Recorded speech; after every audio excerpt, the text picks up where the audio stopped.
Secretary of State Phil McGrane, you are back, my guy. How are you? I love being here. It's good to see you, Matt. It's been a while. I know, it's been a while. Yes. And you're in my new studio, the basement. Yes, the basement. Instead of the garage. Yeah. I upgraded. Is that up or down? It's definitely down. Yeah, We were at ground level last time. Now we're below ground level. Okay. It doesn't matter. We're naturally insulated. That's the nice piece. And listen, you have done something that I'm really excited about, which is call out the bad people that I usually use really bad language to describe that are dumping millions and millions of dollars into the state of Idaho for our elections, just messing with everything we do. I had Michael Angelita, I can't remember, from Secure Idaho. He came in and he's very critical of the ballot initiative process, which I appreciate. It's like, sure, like whatever, no problem to me. But he was describing it, and one of the biggest things is like it's a gateway for out-of-state spending to manipulate Idaho. And when he said that, it was like just policy making, yeah. It was like I just saw red. It's like I get so mad when I hear about these things, and it's a real problem. We saw this last year with the primaries. They were atrocious, millions and millions of dollars from out-of-state funding. People that you famously got a hold of one package. You're like, hey, why do you dislike this person that you're running? They're like, I don't even know who that person is. Like they don't even know who they're funding attack ads against.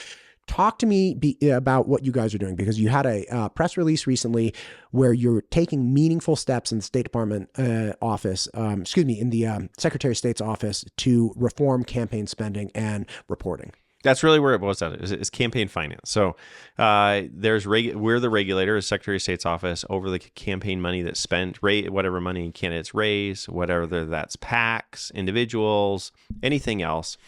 This last cycle, exactly what you described, we saw so much more money than we've ever seen before. There was over $17 million just spent on legislative races this last cycle. And what's really shocking, like when people picture campaign finance, they picture their local legislator or the governor or someone like me asking for money. Of that 17 million, about 7 million came to candidates. So this is the money that candidates typically go out, ask, and raise. The remainder of it, though, is from independent expenditures. These are the political action committees. These are the mailers, the TV ads, all the other things that people got to experience. You and I were talking beforehand, and in some of the districts, there were stacks and stacks of mailers. Sometimes people were getting 3-4 mailers a day, either targeting in a candidate, kind of hammering them, or responses, trying to promote candidates. It didn't really matter. There was a huge influx in terms of the spending, and most notably in a couple of our biggest races. So if you talk to the Speaker of the House, Mike Moyle, he'll highlight he had the most expensive race in the state, which he did by far and away. And so he's feeling it for sure, but he's not the only candidate. So many other candidates saw that kind of money coming in. Most notably, though, the number 2 race was Pro Tem Chuck Winder. He actually lost his race. And it was largely, in both of their cases, out-of-state money coming in and targeting them that had the biggest impact on their races. So it wasn't like this was a tough battle on policy among people in their district or even people in the state house. Instead, what we're seeing is surges of out-of-state money coming in to try and change the makeup of the legislature, trying to push policy agendas that come from national outlets rather than here in the state of Idaho. And while these are the 2 big races that are focused on, there were many others. And there are issues that people are familiar with, too, that are big impact. So school choice this session. Right. School choice is closely tied to a lot of this out-of-state money that came in. And so you can see this session, how it drove policymaking, because people are like, holy smokes, either they felt the impacts during their last race, or maybe they were elected because of some of the out-of-state money. It doesn't really matter. The big thing is we're just seeing so much more money in politics that it's time for our campaign finance laws to be rewritten, redrafted to really fit with modern times. Okay. Thank you for all of that. Speaking of Speaker of the House Moyle and former Pro Tem Chuck Winder, I remember seeing videos and pictures of these mailers, and what I found so amazing when somebody finally pointed out, they're like, you know what this is? I'm like, well, obviously, like this is their opponent. I'm like, no, None of these things even say positive things about the opponent. These are literally just blanket attacks on this individual. They're not even trying. They may not even know who the opponent is. They're just trying to get this person axed. I did not know who replaced Chuck Winder until like a month later. Like, I didn't even know the person's name. Yeah, like Senator Kaiser. Yeah. Yeah, exactly. I had no idea. Well, all I knew is that there were some people that really did not want Chuck Winder to win that race. And that type of blanket, just full send anybody but this guy, not articulating. Yes, that's a good way. That is actually the best way to frame it. Anybody but this person. It's not about what is the policy issue, or it's not even talking about these issues. It's just saying, we don't like how this person votes, so we're going to get rid of them. Right. And if that person votes, the next person votes the wrong way, we'll just get rid of them. And we'll just keep doing this until we get the result that we're looking for. And I think exactly where you're touching on, just so I want to highlight one of the races I share the most. So, usually before the legislature starts, the Associated Taxpayers gather together. I get a chance to speak. And this year, campaign finance was the focus. And there was one race I wanted to highlight. Everyone focuses at the top of the ticket. Like Moyle's race really was. There was $188,000 spent against Speaker Moyle. But there's a better example of this, and two really good legislators, honestly. And that's why it fits in with your narrative so well. So former Representative Melissa Durant represents the Kuna area. Her husband's a farmer. She was a first-term legislator, doing a good job by any metric. I think seemed to be in line with her constituents. But in her race, she followed a pretty typical path. So she raised about $38,000 herself for her campaign. And that fits within the norm that we would see a legislative race. So a lot of the, focus goes on the chairman or the speaker or others. Sure. Between 20 to 40,000 is a pretty typical race. And that's still a lot of money here in Idaho, especially in some of our districts. So she raises $38,000. $97,000 was spent against her by one group, an out-of-state group. So when you talk about it, you want to talk about how big that impact is. Her opponent, now Representative Chris Bruce, also from Kuna, he was part of the Kuna City Council, recognized the area. Right. He raised $2,700. So it was $2,700 by Representative Bruce. It was $38,000 that Representative Durant raised, and then $97,000 of attack ads against her. Do you think it was a head-to-head match between Representative Bruce and Representative Durant? No, not at all. It really, all this race boiled down to was the out-of-state money that came in because of how she had voted the last session. And it's exactly what you said. It's anybody but this person. And that was just one of the races. It's just the one that has the most stark contrast in terms of how much money is coming in. And, when you raise $38,000, there's no way to compete against $100,000 coming in. At the end of the day, it's going to change just because voters, when they get those mailers, they don't know what the source is. They don't know much of the information. They just see it. And if you get hit with the same message over and over and over again, it'll have an impact. And so that's one of the reasons we're really trying. I've been working with Speaker Moyle to try and update our disclosure laws so that we can know where is this money coming from, who's sending it, and make it easier for the public, the candidates, everybody involved to look up that information. Okay, now when you're talking about updating the disclosure laws, I'm following everything you're saying. I actually had an interview with Melissa Durant, and I think it was like April or March. Like, I met her. I was like, oh, you're like, I'm not from Kuna, but it was like, you seem totally normal and you're like all these things. And then I actually saw her recently. Anyway, the point is that totally understand where you're coming from.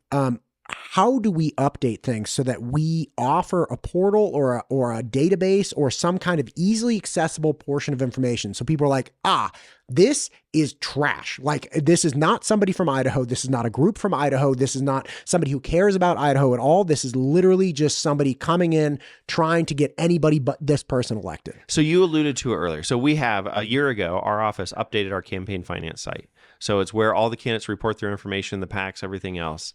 The big challenge, though, is our laws hadn't been updated. You mentioned the initiative process.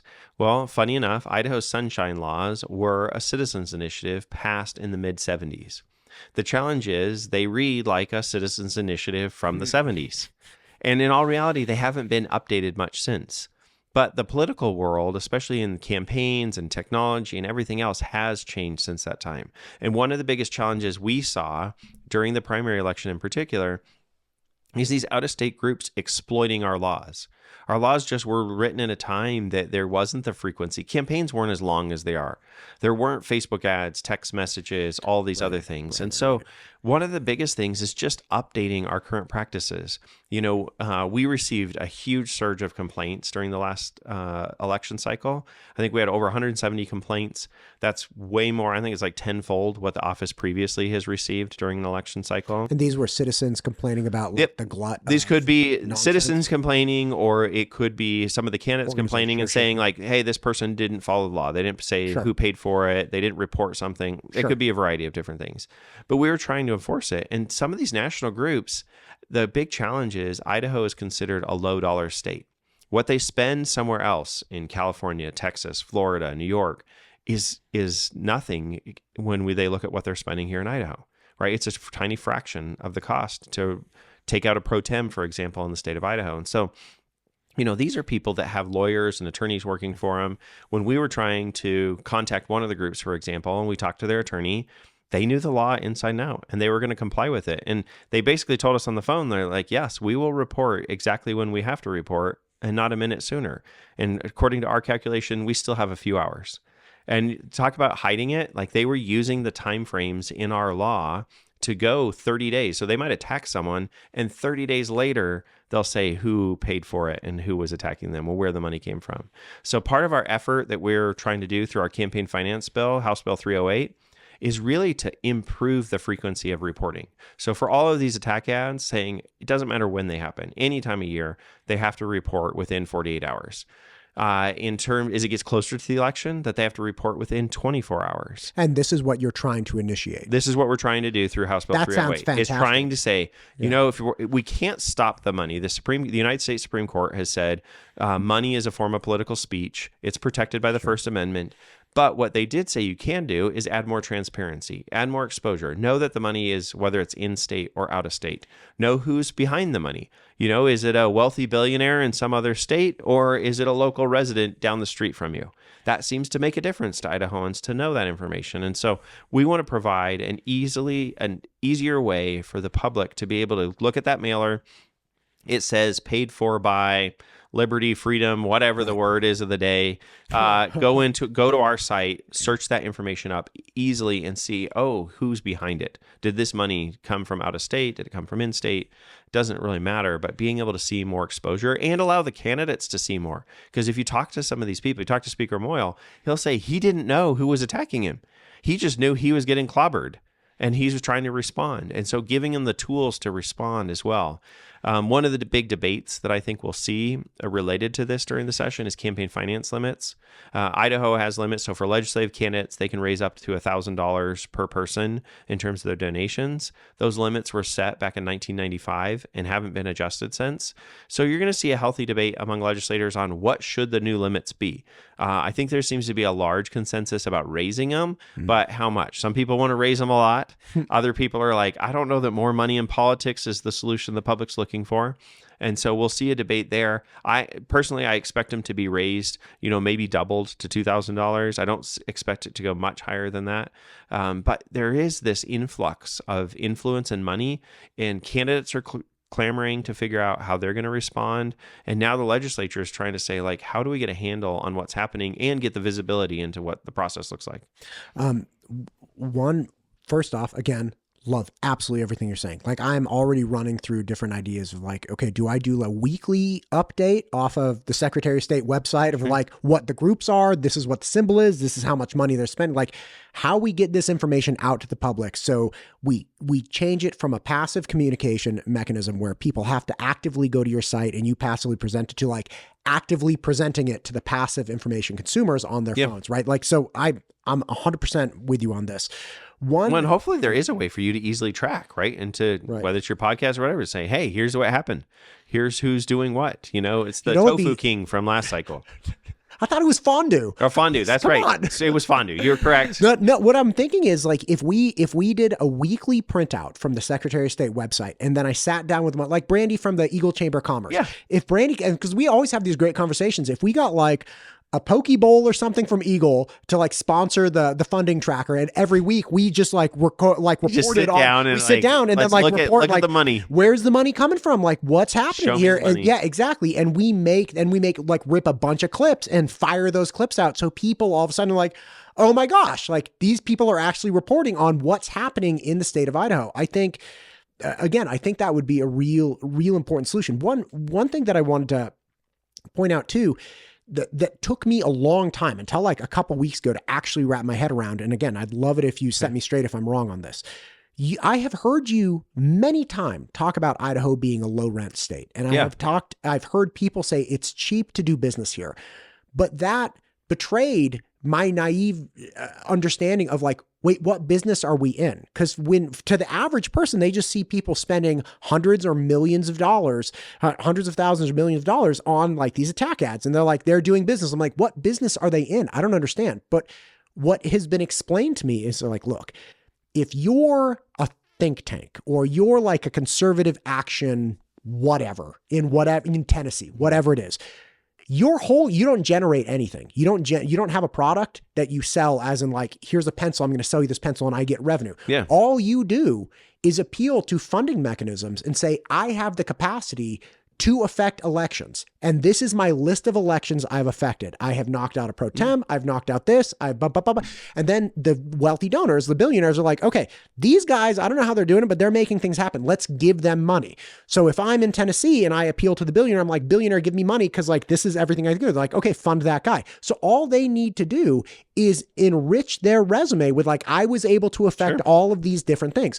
So you would come to Idaho because you're like, listen, man, it's like $12 million to get a law passed in Florida, but we can go to Idaho for like $500,000. Well, so exactly. And then they come in here and that's the whole business model. Let's mess with politics, show political efficacy, and then we'll get more funding. That's the entire business model. Yeah, I think one of the big things. So first off, there are billionaires across the United States who have an interest in public policy. Some of it might be self-interest. Some of it might be just they have a passion for one issue or another. Sure. It's on both sides of the aisle.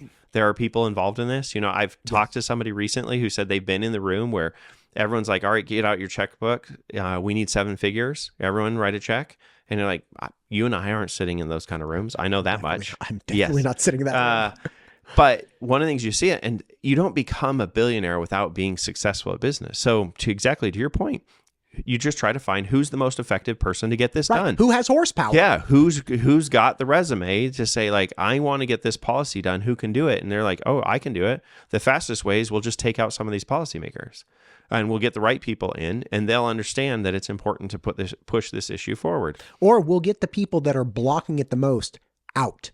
It's not even like I will get a better person. That's fair. I'm going to anybody but this guy. Because I will take you've got roadblocks. Let me remove those roadblocks. Boom, I'll clear the path for you. 3 biggest roadblocks are gone. And now we have a far better chance. I'm not even installing somebody who's like pro this, or I just know that they're going to be a freshman representative and very unlikely to be an effective roadblock to this policy. Right. And then what you'll also see is they'll have this quote unquote model legislation. So it's this national ideas that maybe they're trying to further. And exactly what you were doing, the comparison between Florida and Idaho, they'll say, oh, well, one of the ways we can help convince the Florida legislature is if we show other states that are doing it.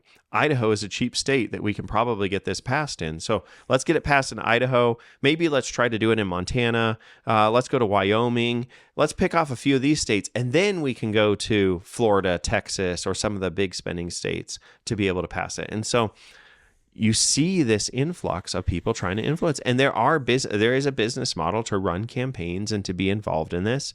And all of a sudden, like the cost isn't just going up for the billionaire who's trying to do this. Now the entire system has to respond. And if you talk to Speaker Boyle, he was scrambling to hire people right at the end of the campaign because most of his campaign, he figured, I'm probably fine. He's Speaker of the House. He's got a war chest. It's no problem. And all of a sudden, like he's under attack. And now he's trying to find people who have resumes as well that are willing to help fund his response, or trying to get some of the mailers, some of the outside groups to say, hey, we'll come in and support you. I can personally relate to this in my own campaign where all of a sudden there was national money pouring into the race. And all of a sudden you can ask Speaker Boyle, like you start to feel like a pawn. right? You have all these sources of, there was more money spent by political action committees during this last cycle than there was the entire slate of legislative candidates. That says something. And that's part of why we need to try and figure out how do we better balance this money, because at the end of the day, when voters think about it and they think about the money, they think, like you framed it, it's this opponent versus that opponent. Right. And they're going head to head, and it's a match that they're going to see who stands out the best among their community. They're not picturing these outside forces coming in and playing such a huge role in all of it. Man, so we improve the duration of time as we get closer to the election. You bring it down to 24 hours. We make it more accessible, so you can't hide, you can't delay. They're going to have to play by the rules, and then Idaho will just have to argue with Idaho. The idea is to add that transparency. When I was talking to Pro Tem Anthony, he represents Declo. It's where he's from, over in the Burley area. And it's like people there don't realize where some of this is coming. So he just wants visibility. Like, he knows his community well enough. If people know that this is coming from Virginia, they'll be like, what does Virginia know about Declo, Idaho? Nothing. They don't even know Declo, Idaho exists, right? So let's hear from the people in our communities, and they decide who's going to represent them. I mean, you look at Idaho. Idaho is a vast state. There are different pockets of the state that have different priorities, and that's what should be governing the debate and discussion down at the State House. You talk a lot about water on your podcast, some of the other issues. That's what we should be debating, not these national issues that are being brought in by out-of-state groups. Man, the number of issues in the state that are relevant and just lose time and time again because all of the oxygen in the room gets sucked out by like 2 or 3 issues. It would have been impossible for me to ever understand it before. Now, since the beginning of the session, I've done roughly like 150 interviews with different people on all these different issues. Like, you want to talk about upgrading the 911 system so your call doesn't go to Canada because it's pinging off the wrong cell phone system. Like, you want to talk about law enforcement with, like all of these different things. Like, these are really important to the everyday happenings of, like, they're the underpinnings of what we rely on in our society. Like, when I dial 911, I want to know somebody's going to come to my location. They're not going to be like, okay, well, tell me where you are. It's like, I don't know. I'm on the side of the road. Like, yes, I need help now. I needed help 5 minutes ago. Yes. I'm not calling to just chat with you. Those are types of things where it's like, guys, this is the real problem. But we get so overwhelmingly dominated by, again, 1 or 2 things, and then everything slips by the wayside. Like, we need to continue focusing on what. And again, I'm learning it every day, but like, what has made Idaho so great? Those questions are still on the table. They're just not getting the play that they used to because we're all getting sucked away by these other issues. Well, and I think part of that is the narrative of like, we have a lot of things that are going well in Idaho. That's what's attracting so many. We're not the fastest growing state because it's so broken. Like, people aren't packing up and saying, that place looks like a train wreck. I better get there fast. Right. Instead, there's a ton of success. Yeah. There's a lifestyle. There's values that really have made Idaho so great and that are drawing so many people here. And we want to preserve and protect that, rather than having people from out of state saying, no, that's those issues you just talked about. You don't care about those ones. You care about this other issue, and feeding it to the public saying, you need to care more about this, when sometimes it doesn't necessarily align with our state. It's just part of a national map where people are trying to color in each of the shapes to say, look what we achieved, or who did we take out this last time. Who's running this bill? Brent Crane, Chairman Brent Crane. I would love to speak with Chairman. Yeah, I would love to have him in here to chat about this, because again, this is so crucial in my mind. Like, I think that's one of the big things I want to highlight is the collaborative effort. It's been months and months of work on this bill.